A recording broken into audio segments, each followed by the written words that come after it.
Bueno, buenas tardes. Gracias por vernos por este canal de Agroferbeca. Mi nombre es Carlos Rodríguez, Carlos David.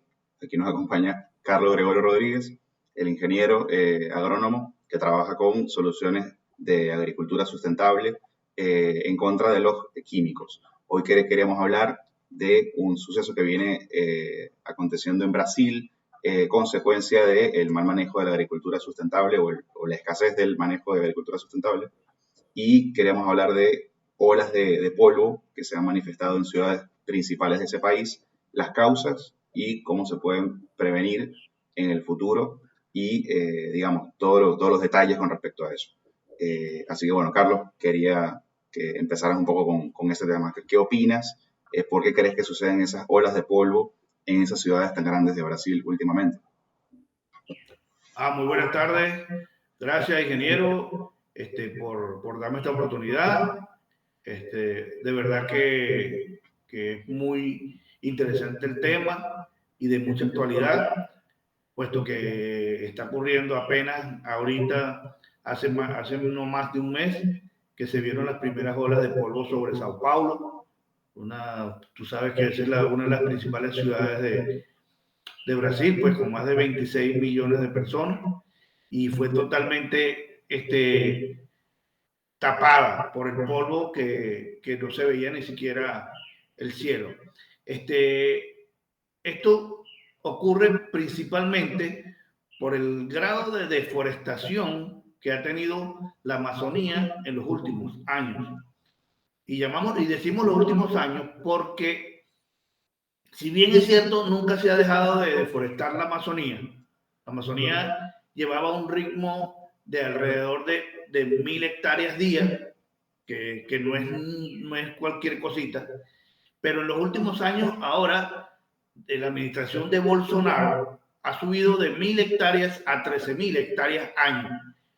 Eso porque se ha propuesto el gobierno central hacer de Brasil la alacena del mundo, es decir, ser la que le provea al mundo todo el cultivo de soja que necesita el mundo para la fabricación de alimentos concentrados y los demás derivados de la soya. Esto ha traído como consecuencia que primero se incendió la Amazonía hace 2 años, siendo el incendio más grande que ha ocurrido en la historia del mundo. Y luego de eso se ha venido trabajando sobre ese terreno ya quemado, con innumerable equipo, maquinaria muy pesada, maquinaria muy avanzada, pero que de todas maneras es maquinaria que influye agresivamente en el suelo. Entonces, esto ha traído como consecuencia que cuando, como agrónomo lo sé, cuando nosotros trabajamos el suelo con la tierra seca en verano, ¿verdad? Se levanta polvo del suelo, que no es otra cosa que parte de la capa arable, ¿ok? La capa arable del suelo se va levantando, se va moviendo hacia otras zonas, y es tal el movimiento que ha habido en Brasil en los últimos años, que ellos han pasado de 5 millones de hectáreas que sembraban soja a 23 millones de hectáreas. Entonces, el movimiento ha sido tan bárbaro y tan continuado que estamos contribuyendo hacia la desertización de esa zona que antes era el pulmón del mundo. Y este accionar tan agresivo ha hecho que ese polvo que se va acumulando en nuestra atmósfera en algún momento precipite y se vuelva sobre las ciudades y sobre el suelo otra vez.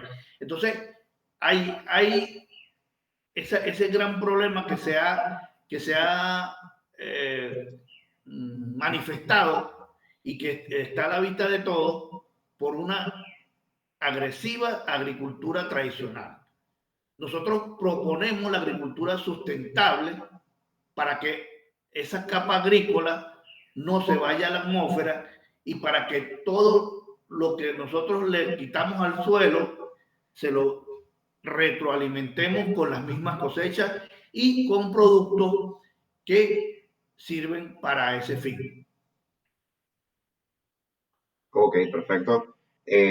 Acá nosotros podemos estar hablando a través de internet, por este programa desarrollado por Agroferobeca, a otros profesionales, podemos estar hablándole a el productor mediano, el productor chico, que quizá no tiene demasiada influencia en lo que está sucediendo, porque me imagino yo, y me lo aclaras tú, esto es causado por grandes empresas que tienen el poder de mover tantas hectáreas con, digamos, con métodos automatizados de tala y deforestación, ¿no? Me imagino esto no es productores individuales.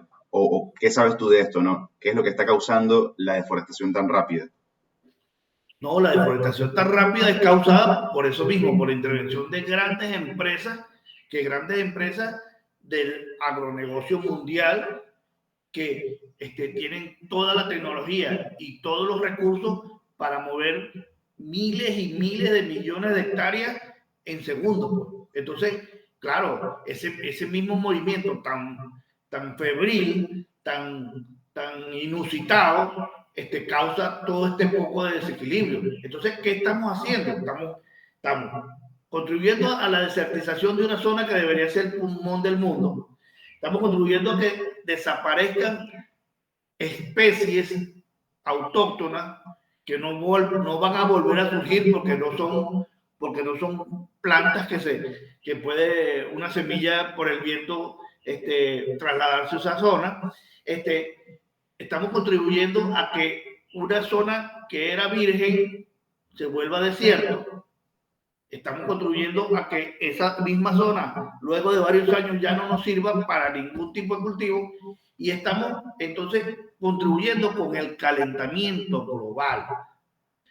¿Qué hacemos contra esto? Bueno, aplicar una agricultura sustentable, que no es que la agricultura sustentable sea solamente de conuco, ¿no? Se puede hacer a gran escala, pero conservando ciertos parámetros para conservar el suelo y para conservar las especies. Nosotros proponemos la mínima labranza o la cero labranza, que eso es, o sea, no es otra cosa sino sembrar sin remover suelo.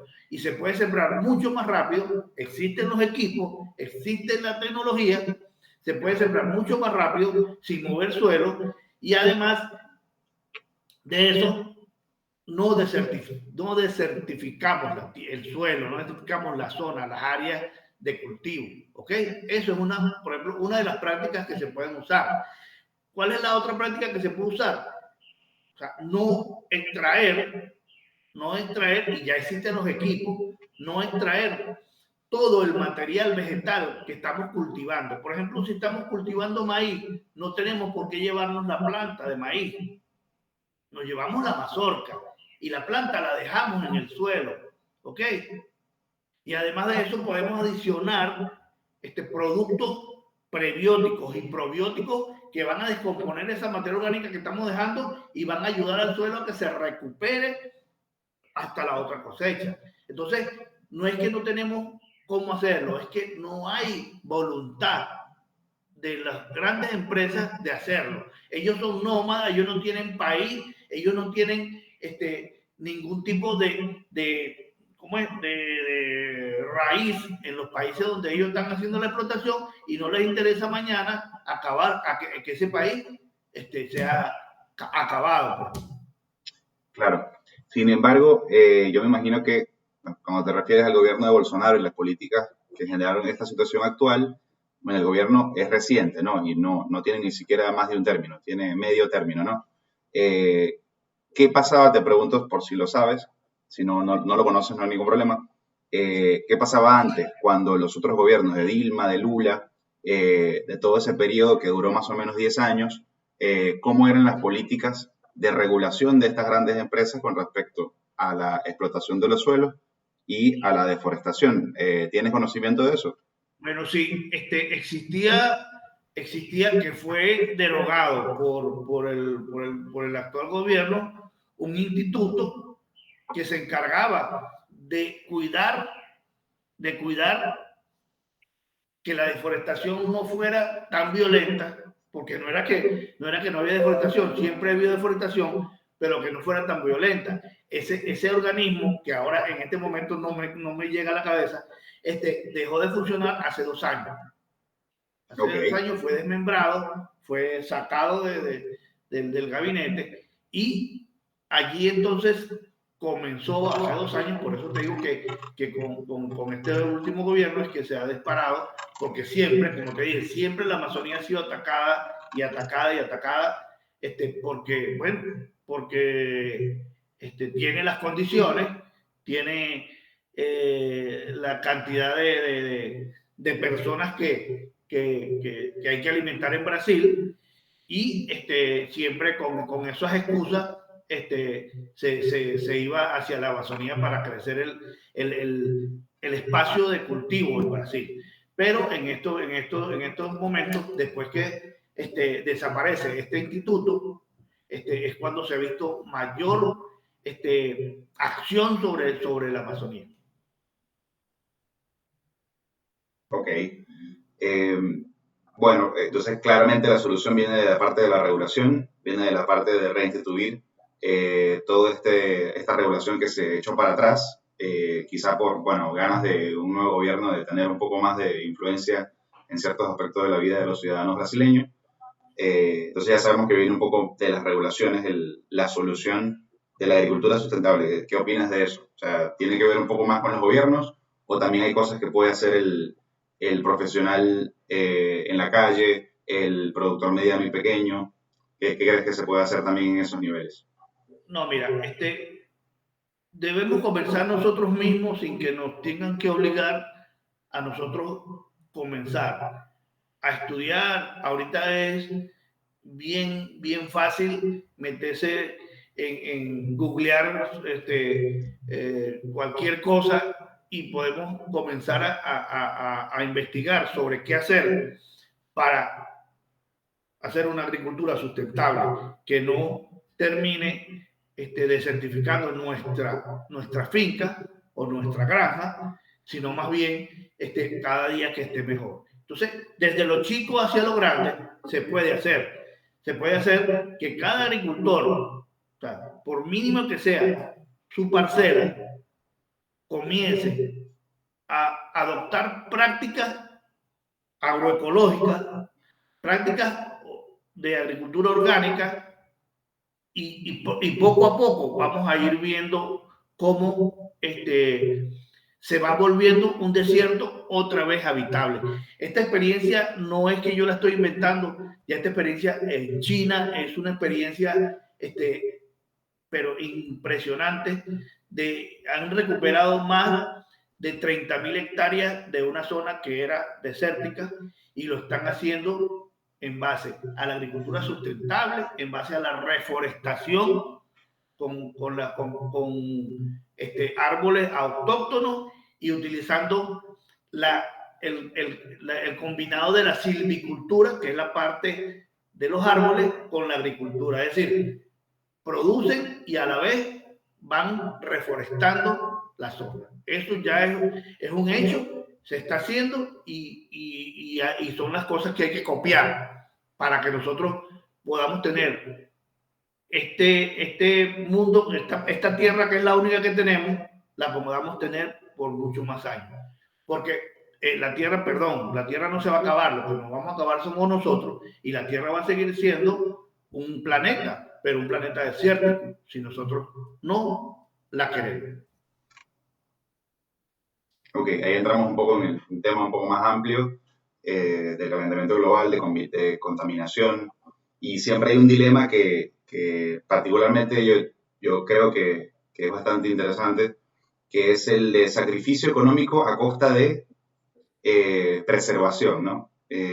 Parece ser, bueno, prácticamente, bueno, mismo China hablando, si bien ellos tendrán planes de reforestación, bueno, la cantidad de contaminación que ellos generan, que son, digamos, los segundos en el mundo, solo después de Estados Unidos, es muy grande y precisamente señal eso del desarrollo económico que han tenido. Entonces, lo mismo se podría decir para cualquier país que esté en desarrollo, ¿no? India, quizá algunos países africanos, no me acuerdo si es Nigeria, que es el que está en contraparte del Atlántico con Brasil, que tiene 400 millones de personas, están en pleno desarrollo, entonces regularlos para que no se desarrollen precisamente porque están contaminando demasiado, es ético o no, ya que, bueno, los grandes países, como estamos hablando China, Estados Unidos, Alemania, ya se desarrollaron y la pregunta sería, bueno, si la regulación debería ser para todos por igual o solo para los que están ya desarrollados y no regular a los no desarrollados precisamente porque tiene que ser un desarrollo económico pendiente. ¿Qué opinas de eso? Bueno, la regulación tiene que ser para todos, para todos. Y más fuerte sobre los que tienen, o sea, siempre las leyes deben ser contra los que mayormente la infringen, ¿verdad? No contra los que menor, o sea, afectan ese particular. Entonces, o sea, nosotros vemos cómo ni Estados Unidos ni China quieren firmar el protocolo de Kioto, ¿verdad? Porque, o sea, no quieren adecuar su sistema a lo nuevo, o sea, a lo nuevo que le está exigiendo el mundo, que le está exigiendo la comunidad internacional. Pues. Ambos son los mayores contaminantes. Yo creo que entre ellos dos contaminan el 50% de toda la contaminación que existe. Y no han querido ceñirse a este protocolo que realmente sería una de las soluciones, porque no sería una solución mágica, pero sí sería una de las soluciones. Y vemos cómo las empresas prefieren, porque, y hablamos de las empresas porque tanto en China como en Estados Unidos son las empresas las que producen eso. O sea, no es el Estado, es las empresas. Las mismas empresas casi que están en Estados Unidos están en China. Y estas empresas, aún en pandemia, han aumentado sus ganancias. Entonces, ¿por qué no pueden destinar parte de esas ganancias, que son extraordinarias, a de repente corregir poco a poco, paulativamente, todas esas prácticas y todas esa tecnología antigua que es contaminante? Por ejemplo, Europa en este momento está lanzada, yo creo que con anticipación, pero se lanzaron a una revolución verde, a la nueva revolución verde. Y esto significa, bueno, pues un cambio tan drástico como que no queremos más petróleo, solamente autos eléctricos, solamente solamente electricidad por viento, solamente electricidad por energía solar. O sea, yo creo que ni tan allá ni tan acá. Deberíamos ir poco a poco yendo hacia las cosas y dándole chance a que primero, o sea, los que están en desarrollo puedan copiar, ¿verdad? Puedan copiar. Y segundo, a que las empresas tengan oxígeno, tengan pulmón y puedan ir adecuando su sistema. Porque yo no estoy muy de acuerdo con lo que quiere hacer Europa, porque ni ellos mismos están preparados. Porque ahorita mismo tienen unas crisis de energía producto de esta locura, de esa revolución verde que quieren hacer de un día para otro. Sí, la verdad es que, y sobre todo los países en desarrollo como los países de Latinoamérica, no tienen la capacidad, pero a veces se dan algunos saltos, ¿no? Por ejemplo, en África está pasando que no hay redes de internet, o sea, la gente no, por lo que he leído, es muy difícil que te instalen un módem en tu casa, vamos a hablar de Nigeria de nuevo, pero todo el mundo tiene teléfono, entonces y hubo un salto, ¿no? No hubo una etapa de internet en la computadora de la casa enchufado, no. Hubo un salto de no tener nada a tener un celular con internet en la casa y el celular es el internet. Entonces, quizá hay algún salto tecnológico que no implique un desarrollo por todas las etapas que pasó Europa, con, bueno, energía nuclear, después pasar lo que es energías renovables, o sea, no hacer todos los pasos, sino ir directo al salto, por ejemplo, de las renovables o de algún tipo de energía que todavía no conozcamos, ¿no? Porque, por ejemplo, energía nuclear en Latinoamérica, bueno, es controversial, es difícil de mantener, hay que firmar un montón de tratados para obtener el uranio o el plutonio, es más complicado, ¿no? Entonces habría que ver qué otra solución tenemos. En Latinoamérica se da mucho que hay la energía, en su gran parte es hidráulica, ¿no? De represas, de mantenimiento de ríos y todo eso, que también tiene su impacto ambiental, ¿no? O sea, hacer una represa implica, bueno, secar una parte y mojar otra, ¿no? Entonces eso también tiene su impacto. Pero bueno, más allá de hablar de la energía, volviendo un poco a los suelos y volviendo un poco al caso de Brasil, bueno, ¿cómo ves la situación evolucionando en el futuro? ¿Cómo crees que se sigan manejando las cosas? ¿Crees que haya un regreso a las restricciones que tenía el instituto este que mencionamos? ¿O crees que se vaya liberalizando todo un poco más?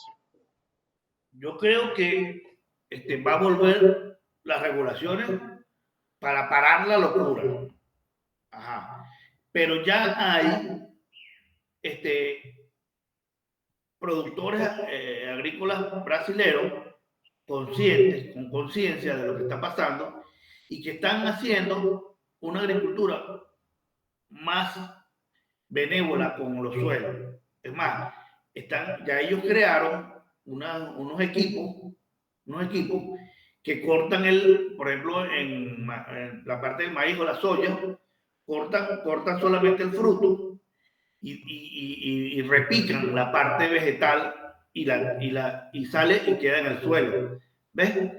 Entonces, claro, esto aún todavía no es suficiente, pero sí crea una cobertura de tal manera que el viento no se lleva la capa arable. Ellos ya lo están haciendo, y no es uno o dos, tres, son bastantes, y están siendo ejemplos para muchos. Y bueno, eso da un fresquito, pues da o sea, Un alivio. este, sí, como un respiro, pues, como que, bueno, por lo menos alguien está pensando en el ambiente y en que los suelos no pueden perderse porque los suelos, el agricultor pierde el suelo y pierde la finca. Entonces, están haciendo eso y están devolviéndole a la tierra parte de lo que da, más productos que nosotros llamamos prebióticos y probióticos, que son recarbonizantes, porque es el carbono el responsable de todos los procesos del suelo. Entonces, recarbonizando el suelo, lo volvemos otra vez vivo y vuelve el ciclo del carbono. Es decir, el ciclo del carbono no es otro que las plantas absorben carbono, ¿verdad? Las plantas absorben carbono, ¿verdad? Ajá, y liberan oxígeno.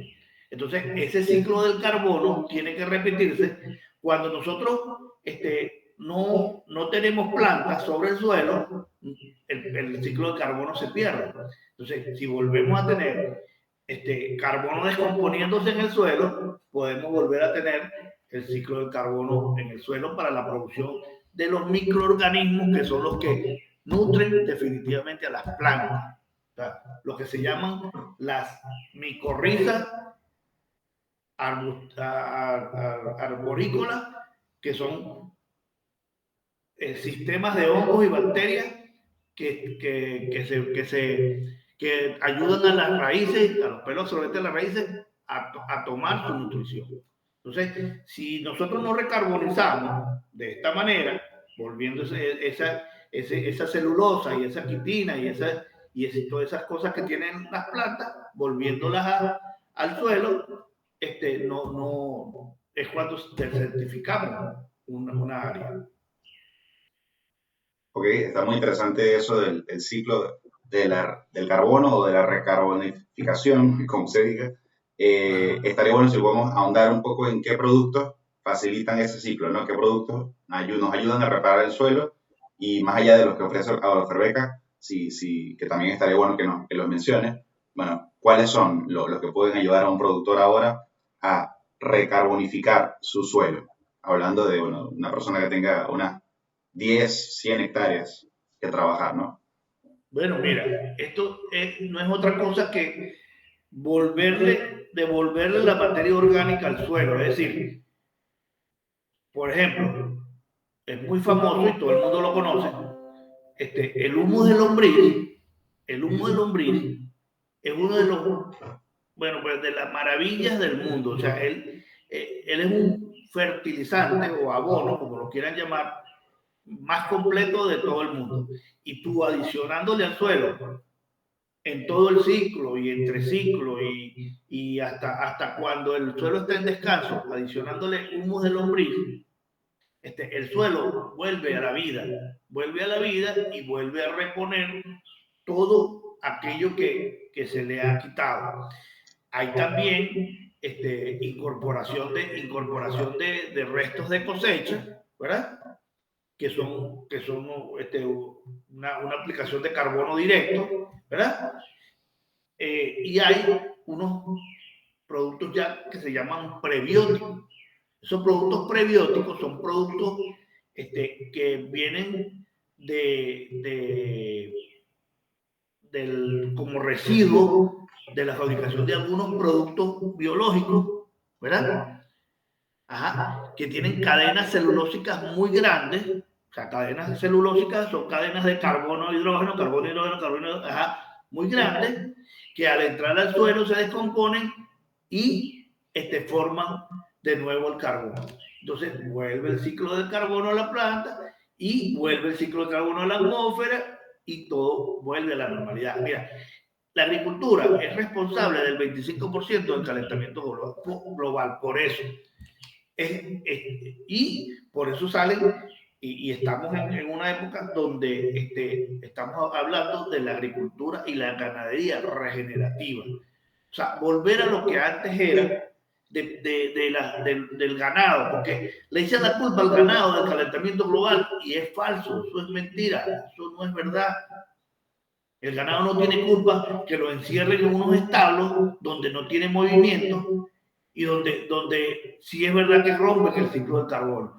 Pero cuando el ganado va al campo a cosechar la comida, su comida, le deja al suelo también y le repone parte de lo que se llevó.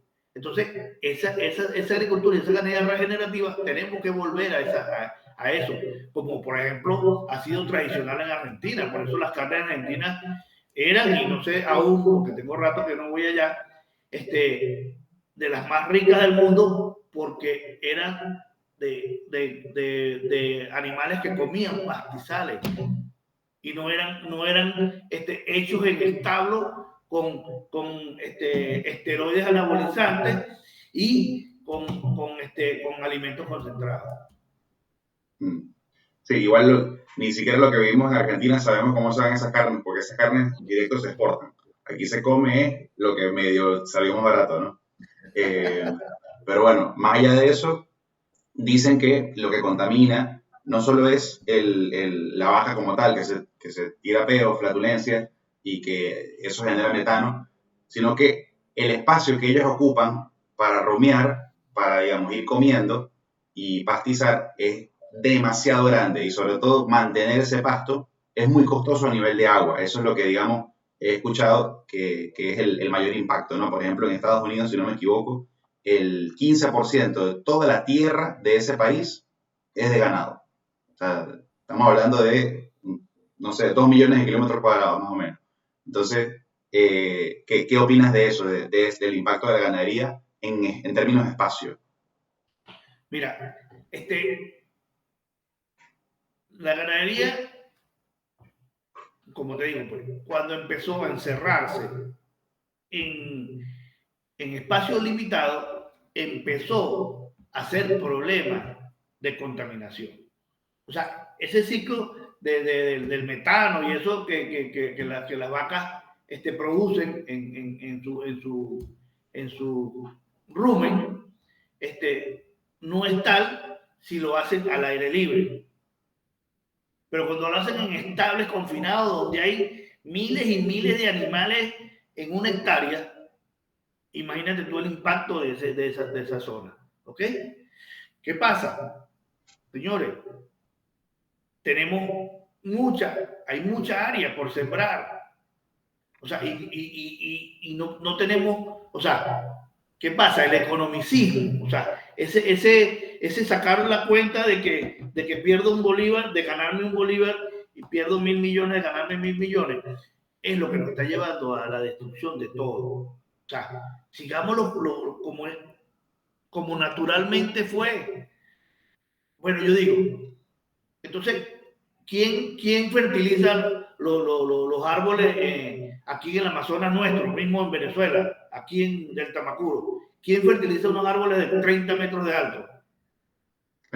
El mismo bosque. Ajá, exacto. Entonces, ¿por qué tenemos nosotros que, o sea, traernos a un establo, a un animal que su naturaleza es estar al aire libre? De hecho, los pastos, o sea, las plantas tienen eficiencia, ¿verdad? Son seguros C2, C3, C4.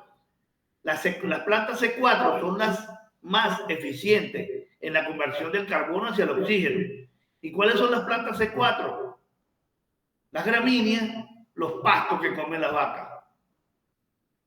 Okay. ¿Entiendes? Entonces, mientras más pastos tú siembres, mejor conversión de oxígeno y mejor ciclo de carbono se cumple. O sea que estamos yendo contra la naturaleza. Entiendo. Ok. Bueno, para ir cerrando entonces, ir sacando las conclusiones de lo que conversamos, bueno, en Brasil está sucediendo este fenómeno de las olas de polvo debido a la degradación de suelos, y para solucionar eso tenemos que educarnos un poco más, buscar productos de agricultura sustentable que resuelvan el ciclo del carbono perdido en nuestros suelos, reparen los nutrientes y poder así, bueno, conservar el ambiente y evitar dentro de lo posible como individuo, como productor, como profesional de la agricultura, el calentamiento global. ¿Alguna otra cosa que quieras agregar antes de cerrar? Mira, o sea, no hay mejor forma de nosotros en Latinoamérica, en nuestros países subdesarrollados o del tercer mundo, porque ni conozco el segundo, solo conozco el primero y el tercero. Y el cuarto no sé dónde está, pero ajá, el segundo se perdió. Pero nosotros los países que nos llaman del tercer mundo podemos contribuir grandemente hacia evitar el recalentamiento global. Solamente con hacer una agricultura sustentable que nos permita recuperar el ciclo del carbono de nuestra atmósfera y que nos permita producir al suelo o regresarle al suelo lo que él nos da, porque del suelo vivimos. El 99% de las cosas que nosotros usamos y que comemos viene del suelo. Sin suelo no hay vida, al igual que el agua. Agua y suelo es la vida. Si no, te doy una hora para que pienses en 10 cosas que no se produzcan desde el suelo y vas a ver que no llegas a 10. Entonces, es el suelo lo más importante después del agua para la vida en el planeta. Bueno, perfecto para cerrar. Muchas gracias, Carlos. Y bueno, los esperamos a ustedes en otra edición de este programa de Cero Químicos, producido por Agroferbeca. Muchas gracias.